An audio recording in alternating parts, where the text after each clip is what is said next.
Мұнда еркектер бас түйістіріп амандасады, бет сүйіп қоштасады. Бізге жатқылық болса да, Әзербайжан елінде бұл әдет екен. Сәлем, Бакуге саяхатымнан сыр шертіп, қызықты ақпараттармен бөлісейін. Арнама жазылып қоюды ұмытпаңыз.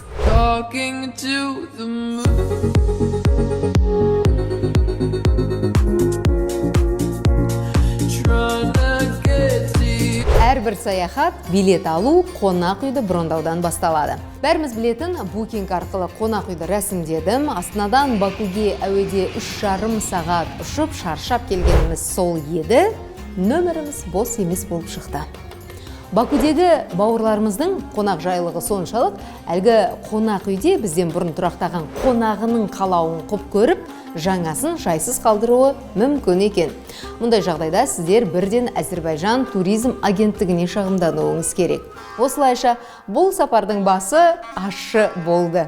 Бірақ жаман айтпай жақсы жоқ, сөйтіп ақыры таң ата 4 жұлдызды қонақ үйден әрең орын таптық. Құны тәулігіне небәрі 11.000 теңге болған соң қуанып ек, бірақ су тегін болып көрінсе де сіздерге тұрақтауға кеңес бермеймін, себебі Бакудың шет жағында және иісі сасық аумақта орналасқан.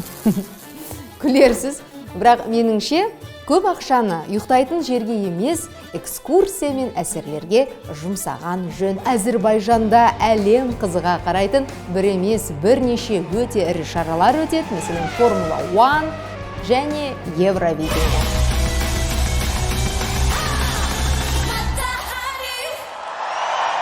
Әзербайжан, от елі, жел жері, астанасы Баку сәулетімен Дубайдан кем түспейтін шаһар.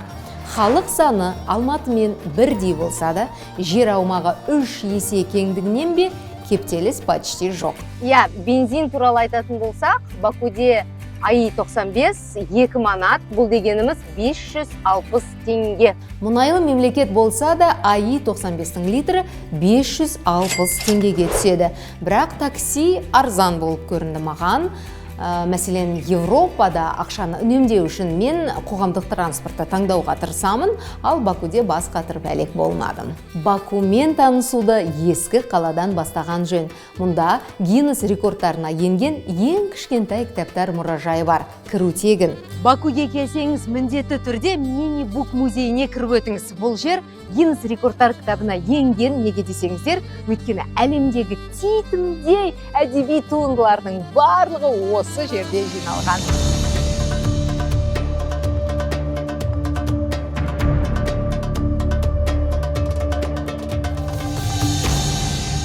Ал мына оралған кілем секілді ғимарат қол өнер мұражайы. Халча тоқу жеңіл жұмыс емес.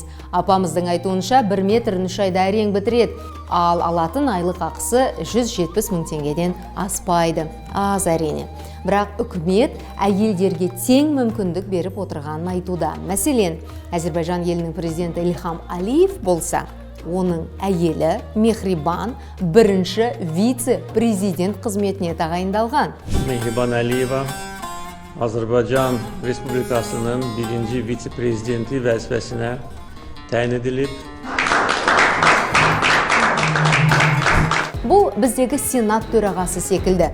Егер президент мерзімінен бұрын отставкаға кетсе, елді вице-президент басқарады. Соған қарағанда Мехрибан ханым өте мықты әйел. Бірақ түптеп келгенде бұл Алиевтер отбасының монархиясына алып келуі бек мүмкін. Бұл меніңше. Сонымен, біздің Бакуге барған күндерімізде талайдан бері Қарабақ жері үшін тартысып келе жатқан көршілер соғысы бітті деген жаңалық тарады. Ұлттар өштеспей, енді тату-тәтті өмір сүрсе екен әрине. Ал бұл жігіт мейірімді әзербайжандықтардың жарқын көрінісі болды мен үшін.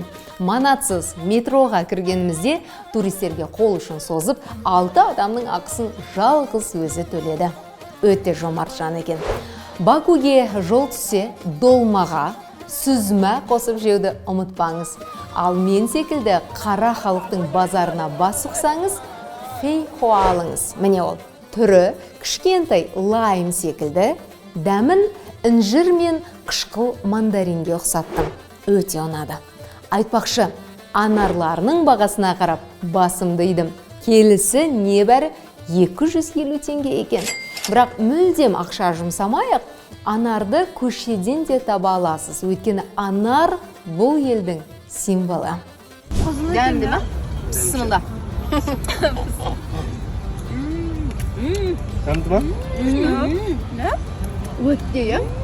Ауылдан шықпағанның ақылы ауласынан аспайды дейді. Сондықтан тапқанымызды ішіп жеммен емес, әлемді тануға, жұмсауға талпынайық. Бұл кадрларды не үшін көрсетіп жатырмын? Мақтану үшін емес. Армансыз адам қанатсыз құстай.